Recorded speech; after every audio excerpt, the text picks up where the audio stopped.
Morning friends, your most welcome in GSS education. आगे हम देखते हैं क्वेश्चन एनसीईआरटी का 15वां क्वेश्चन है match the following prefix with their multiples.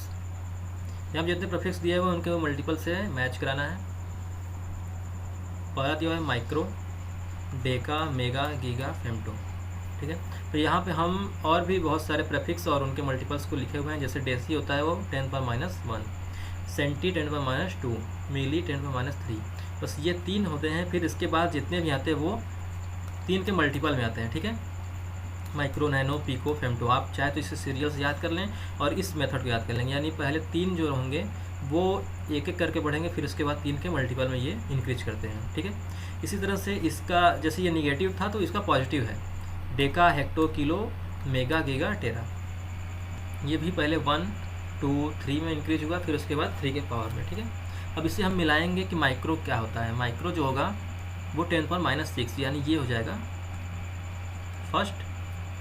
Deka जो है वो 10 है यानी ये हो जाएगा सेकेंड।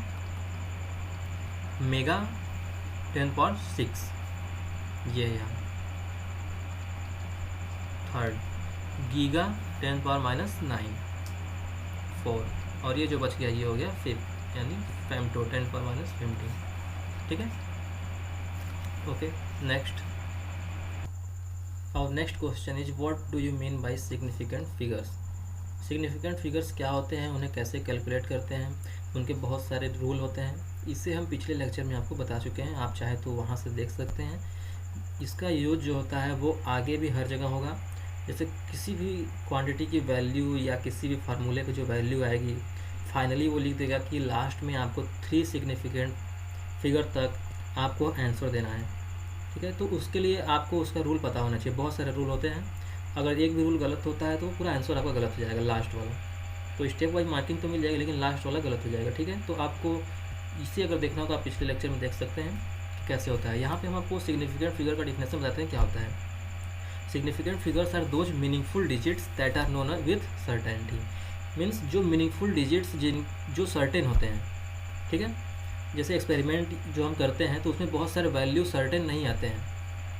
ठीक है, तो उसमें कैसे सिग्निफिकेंट अपना रोल प्ले करता है। जैसे एग्जांपल हम लेते हैं कि 15.6 मिलीलीटर एक एक्सपेरिमेंट का रिजल्ट आया है। ठीक है, तो इसमें जो 15 है वो सर्टेन है लेकिन 0.6 जो है वो अनसर्टेन है।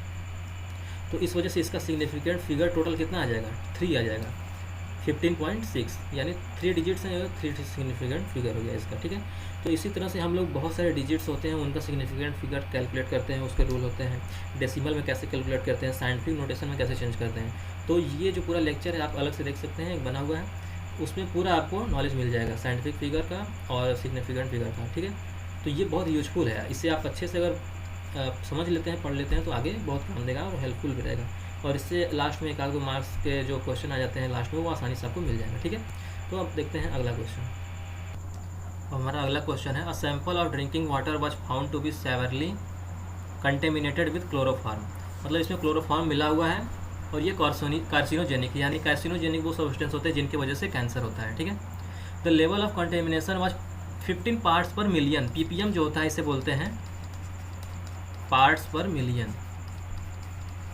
पार्ट्स पर मिलियन यानी 1 मिलियन में 1 पार्ट। 15 मिलियन मतलब 1 मिलियन में 15 पार्ट्स। और एक होता है पार्ट्स पर बिलियन। ठीक है, तो ये होता है पार्ट्स पर बिलियन। और 1 बिलियन में कितना मिलियन होता है, 1000 मिलियन। और 1 मिलियन में कितना नंबर्स होता है, वो होता है 10 लाख।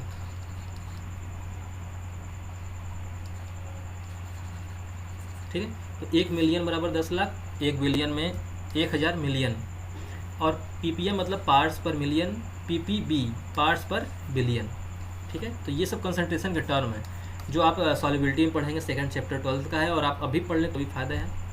ठीक है, तो इसमें दिया है कि ये 15 पार्ट्स पर मिलियन है कंटेमिनेशन क्लोरोफॉर्म का ड्रिंकिंग वाटर में। इसे पूछा है कि express this in percent by mass. Percent by mass मतलब 100 में कितना मास है। जैसे ये पार्ट्स पर मिलियन है यानी 15 ग्राम जो है वो 10 लाख यानी 1 मिलियन में है इंटू 100। तो ये 100 में पूछ रहा है यानी परसेंट मास। तो इसे जब डिवाइड कर देंगे इंटू 100 कर देंगे तो ये हमारा जो वैल्यू आएगी यानी 1.5 इंटू 10⁻³ ग्राम CHCl3, ये परसेंट मास आ गया, मास परसेंट। ठीक है, अब इसमें पूछा है, ये तो हो गया, ये मास परसेंट आ जाएगा 1.5 क्रॉस 10⁻³ ग्राम।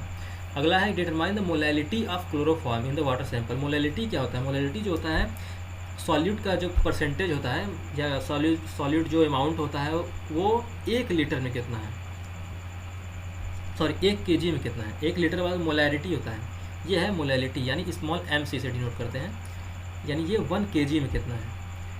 तो ये जो है ये 100 ग्राम में है, 100 ग्राम में 1.5 क्रॉस 10⁻³ ग्राम है, तो 1000 ग्राम में कितना हो जाएगा?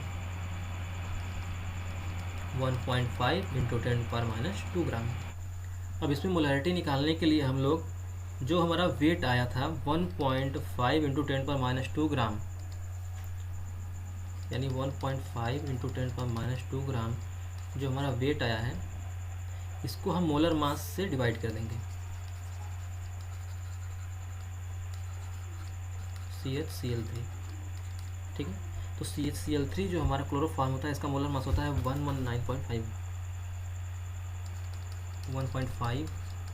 10⁻² अपॉन ग्राम पर मोल। तो ये हमारा आ जाएगा 0.0125 10⁻² मोलर, ठीक है। तो ये आ जाएगा हमारा मोलैलिटी। अब अगला है साइंटिफिक नोटेशन। जैसा कि हमने बताया कि साइंटिफिक नोटेशन और सिग्निफिकेंट फिगर का लेक्चर आप पीछे देख सकते हैं, इसका यूज भी है और इस पर क्वेश्चन आते रहते हैं हमेशा, ठीक है। तो ये इसे हम लिख के बताते हैं साइंटिफिक नोटेशन में लिखते कैसे हैं। कोई भी नंबर जैसे दिया हुआ डेसिमल आगे हो या पीछे हो या फिर पूरा नंबर हो बिना डेसिमल का, तो उसमें सबका लिखने का एक तरीका होता है कि हम जो भी नंबर लिखेंगे उसमें एक नंबर के बाद डेसिमल लगा देंगे, बाकी को हम 10 के पावर में लिख देते हैं, चाहे वो प्लस में है या माइनस में, 10 का पावर है, ठीक है। तो इसे देखते हैं, 0.0048 है, तो यहाँ पे हम लिखते हैं 4.8। पहला टर्म हमारा ये होता है, यानी एक नंबर होगा उसके बाद डेसिमल, फिर उसके बाद बाकी जो भी नंबर होंगे वो पीछे आ जाएंगे, ठीक है। तो ये हो गया 4.8 इंटू बाकी जो बचेगा उसे 10 के पावर में लगा देंगे। तो यानी ये हमारा डेसिमल जो है वो 3 पॉइंट तक गया है पीछे, तो ये हमारा हो जाएगा 10 टू द पावर -3। ओके, तो ये हो गया हमारा साइंटिफिक नोटेशन इस नंबर का। अगर आप इसे फिर से सॉल्व करेंगे तो ये हमारा वैल्यू आ जाएगा 0.0048। ओके, तो इससे समझ में आ जाएगा आपको कि ये हमारा सही है। अब इसे लिखेंगे तो हम ये हो जाएगा हमारा 2.34 इंटू 10 टू द पावर 5। ये हो जाएगा 8.008 इंटू 10 टू पावर 3। ये हमारा हो जाएगा 5.000 इंटू 10 टू द पावर 2। और ये हमारा साइंटिफिक नोटेशन में है ही, तो ये ऐसे ही रह जाएगा, इसमें कोई चेंज नहीं होगा, ठीक है। तो इस तरह से हम साइंटिफिक नोटेशन में लिखते हैं, यानी इसका बस एक मेथड है कि एक नंबर हम लिखेंगे फिर उसके बाद डेसिमल लगा के बाकी नंबर को लिख देंगे, और बाकी इसको मेंटेन करने के लिए जितना 10 के पावर होगा उसे यहाँ लिख देंगे, ठीक। अब ये नेक्स्ट क्वेश्चन हमारा आ गया है सिग्निफिकेंट फिगर पे, कि इसमें एक सिग्निफिकेंट फिगर कितने हैं। तो इसके लिए आप रूल जब पूरा पढ़ेंगे तो आपको अच्छे से क्लियर हो जाए कैसे सिग्निफिकेंट फिगर को हम काउंट करते हैं, ठीक है। तो हम इन तीनों को काउंट करके बताते हैं। इसमें देखिए, इसमें जो सिग्निफिकेंट फिगर हमारे हैं वो है केवल 2, यानी डेसिमल के पहले 0 है, बाद में है, तो इसे हम काउंट नहीं करते हैं। जो नंबर होता है बस उसे काउंट करते हैं। यहाँ पे सिग्निफिकेंट फिगर जो होगा वो 2 हो जाएगा। और यहाँ पे 208 है तो इसका हो जाएगा 3। ये 5005 है तो इसका हो जाएगा 4, ठीक है। अब यहाँ आगे कुछ और नंबर जैसे 126,000 ये है, तो इसमें सिग्निफिकेंट फिगर जो होगा वो 3 हो जाएगा। इसमें हमारा सिग्निफिकेंट फिगर 4 हो जाएगा। जब यहाँ पे 0 था, यहाँ पे 0 है दोनों जगह, लेकिन काउंट इसमें नहीं हो रहा है, इसमें हो रहा है। ऐसा क्यों? क्योंकि यहाँ पे डेसिमल नहीं है। अगर यहाँ पे नंबर है, नंबर के बाद कितना भी अगर आप 0 लिखे हुए हैं तो वो सिग्निफिकेंट फिगर में काउंट नहीं होगा। लेकिन अगर यहाँ पे हम दशमलव लिख दिए तो ये पूरा काउंट होगा। अगर इसके बाद भी लगाएंगे तो भी काउंट होगा, ठीक है। यानी एक डेसिमल जो होगा वो प्रॉब्लम क्रिएट कर देगा। तो डेसिमल वाले पॉइंट को आपको अच्छे से समझना होगा। यहाँ पे जैसे डेसिमल लगा हुआ है तो ये सब काउंट होगा, यानी चारों है हमारा सिग्निफिकेंट फिगर। यहाँ पे है 2.0034, तो ये तो सेम इसमें जो रूल लगेगा वो इसमें है, यानी इसी की तरह है, ठीक है। तो इसका सिग्निफिकेंट फिगर हो जाएगा 5।